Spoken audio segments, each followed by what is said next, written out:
We're expecting a major shift in our weather pattern as we head toward the weekend, something that's going to send us to some much cooler weather, potentially a couple of showers or a thunderstorm as well. Let's get into that weather pattern here. This is something we generally like to see this time of year. You see that big area of low pressure diving down into the state of California. By Saturday afternoon, it is essentially right on top of us.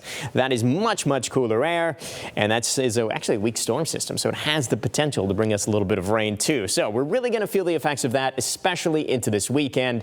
But even over the next 24 hours, a mild cool down is expected. Nothing remarkable through the night tonight. 30s, 40s, 50s, about where we normally are for this time of year as you head out the door tomorrow morning. Into the afternoon, still on the warm side, but temperatures coming back a few degrees, at least here in the valley. Warmest spots are going to be out in the desert, close to about 85 degrees. Still some nice, comfortable 60s and 70s in our higher elevation areas. And I do think at the very least we stay under the 80-degree mark here in Bakersfield tomorrow. So that'll actually be a pretty nice day. Going to see some clouds into the afternoon, which we'll actually show you here in just a second. Winds are pretty gusty in eastern Kern now. They'll be a little bit on the breezy side for tomorrow, but no wind advisory by tomorrow afternoon. So things will actually be calming down a touch, but our rain chances are going to be picking up as we head through time here. So let's get into Futurecast. As I said, tomorrow, no rain, but an increase of clouds as we get into the afternoon hours. So less sunshine into the afternoon and evening. Friday, mostly dry, maybe a stray shower, but in general, our rain chances are going to pick up on Saturday,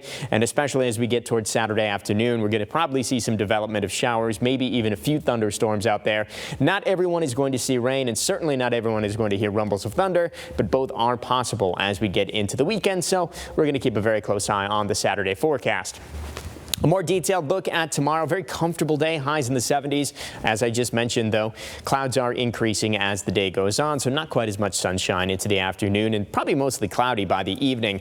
Clearing back out a bit for Friday. Beautiful day, 72, perfect way to end the week. 67, very cool for Saturday. And again, we do have that chance of rain there. Mostly dry by Sunday, and then we are warming as we head through the forecast. Mountain communities. The Kern River Valley down into the 50s with those rain chances over the weekend. Tehachapi barely hitting 50 degrees. Could get some high elevation snow around about 5,000 feet. We'll keep an eye on that. And even the desert cooling way down this weekend.